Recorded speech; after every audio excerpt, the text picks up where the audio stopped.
Well, Greg, how did the Stormans family get into the grocery business, the pharmacy business? Good question. Well, my grandpa Ralph started into the grocery business in 1944, and with his first store, Ralph's Food Center, which is downtown Olympia by Capitol Lake. And since then, we've expanded and grown over the past, 70 years, and continued. My dad took over the business as an only child. My brother and sister and I, as a third generation, joined him. The fourth generation, we're not sure what their role will be, but they have some interest there. And so Ralph's Thriftway is named after my grandpa, and we're just grateful that we can be in a business where, after all these years that he started back in 1944, that we continue to be a community-minded business and just work locally with our friends and neighbors and relatives and enjoy the opportunity to be an employer here in Thurston County. Now, in your pharmacy, you had never sold Plan B or Ella or any of those morning after drugs, and yet sort of a crisis came along that forced you to confront that issue. Could you tell us about that? Sure. Our principle is simple. Our pharmacies are there to heal people, not to hurt people. And we have never sold drugs that we believe harm others. Certainly, we have not sold Ella or Plan B. When we received a call from a customer in 2006, my brother did, Kevin, they asked did we stock this drug? And we don't work in the pharmacy ourselves, and so Kevin said, well, I'll check with our pharmacist and I'll get back to you, because he wasn't sure all of what that drug was about. And at that time, they said, no, that's not a drug we sell, and they explained what it was for. He called the customer back and explained that's not a drug that we sell, and we thought that was it. Shortly after that, we received numerous calls from customers, and we realized something was going on. We later found out that the former governor of the state of Washington and Planned Parenthood were sending test shoppers in to check to see whether we were actually selling the drug. At that point, we got together as a family and had a conversation and said, we need to reaffirm our commitment to our faith and our beliefs that life is sacred and that we're not going to sell that drug, and confirmed our beliefs. And even though the governor and Planned Parenthood and other forces out there that are pro-abortion were able to implement a law through the Board of Pharmacy that says that you are required to sell it to have a license, we continue to refuse. At that point, we were forced with filing a lawsuit against the state saying that their law was unconstitutional. What biblical or ethical, moral principle did you really think about, or did you take into consideration when you faced this requirement, really, from the state that you had to sell these drugs? Well, there's a couple of things. Kind of like the physician's Hippocratic oath, we will do no harm. And we believe that if we engaged in a process of selling a drug to anyone, whether it's euthanasia, abortion, or anything that would harm a person intentionally, that we were part of that, and we wouldn't do that. Secondly, our faith informs us that when we talk about loving God and loving others, we can't reconcile the issue of taking a human life and consider that loving our neighbor. And really, from a primary standpoint, we felt that we could not compromise that. Certainly, you can read the Ten Commandments and say, thou shalt not kill. I think that's maybe too simple a way of describing it. It really is about caring for other people, loving them, and not doing something that's going to harm them. Good, yeah. What parties did you believe would be harmed if you had gone ahead to sell these drugs? Well, I think the answer to that is rhetorical, and my response would be what parties aren't harmed. The mother, the families, faith communities, the Lord. You could put that in any number of ways. And I believe that again, our faith informs us that that's not something we can do. And so we've elected as a family to not participate in selling that drug. Personally, I feel extremely burdened by the abortion issue because since 1973, in the United States, there's been approximately 60 million abortions.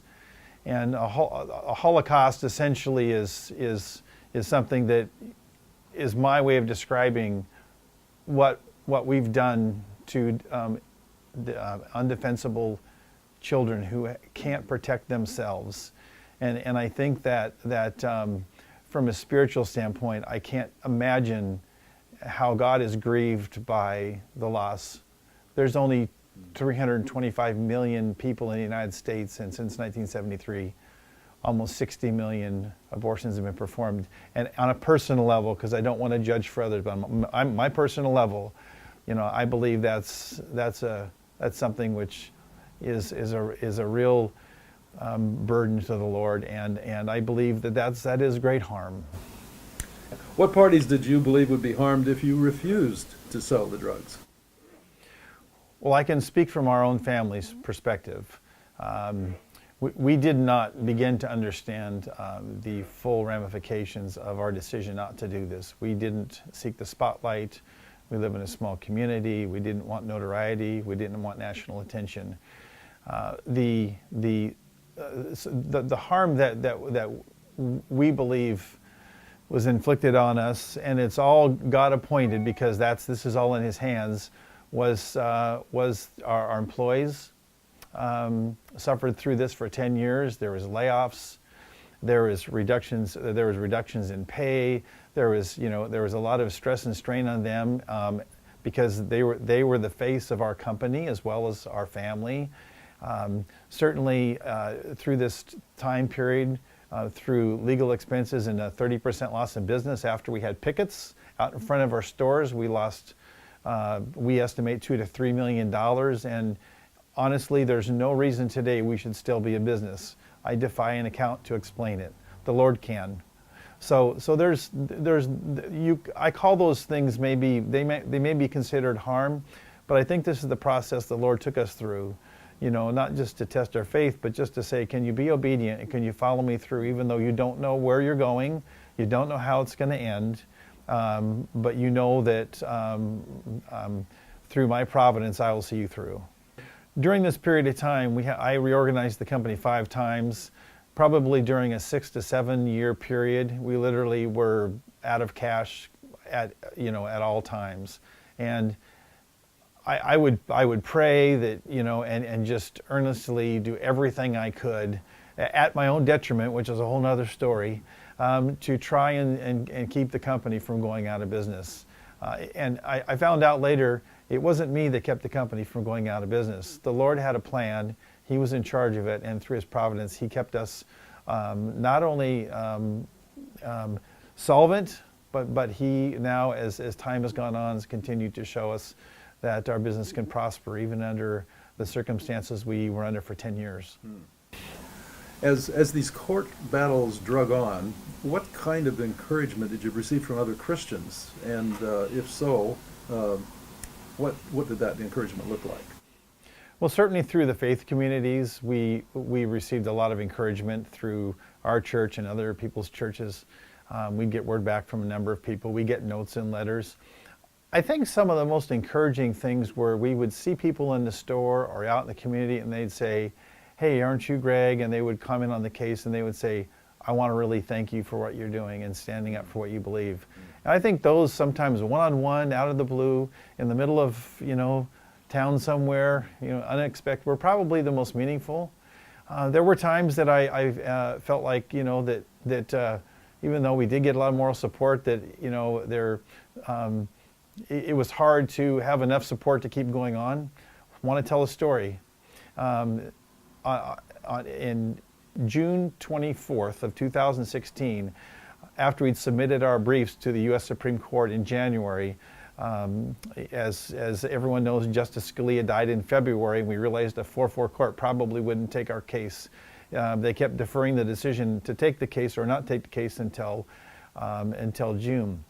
On June 24th, our attorney called me and said, Franklin Graham is going to be in Olympia for his Decision American tour, and he wants to meet you. And I said, sure. Didn't know what that meant, but I certainly agreed. Being the icon of our religious faith in the United States and even the world, that was something I wanted to do.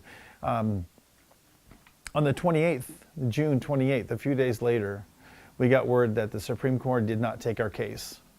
And that was probably the toughest day in my life, just because that means we lost. 10 years, right? 10 years, and we lost, and all the things that could happen, losing our business, and all the ramifications of that just were the things that I contemplated. The next day, June 29th, Franklin showed up. That was the Decision America Tour date in Olympia. We met, he took us across the street above a restaurant and spent 20 minutes one-on-one talking with our family and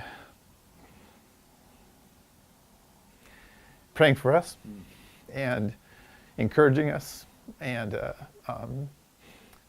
you can't explain in any other words other than how God works through faith that the day you would receive, after 10 years, news that was so difficult that the religious icon of your Christian faith, like I said, in the United States or even in the world, would show up and say, hey, be encouraged, stay in the fight, keep going.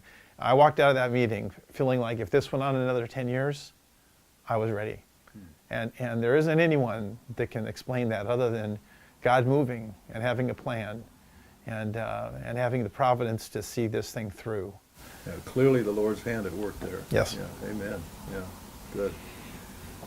You're still not selling these drugs, and yet Ralph's is still in business. Can you tell us how you saw the Lord's hand working in your behalf? Yes. The Ninth Circuit Court ruled against us. The Supreme Court didn't take our case. We lost. And yet what people don't really understand is we actually won. Today we do not sell the drug. We haven't sold it. Even there's a law on the books that says we have to.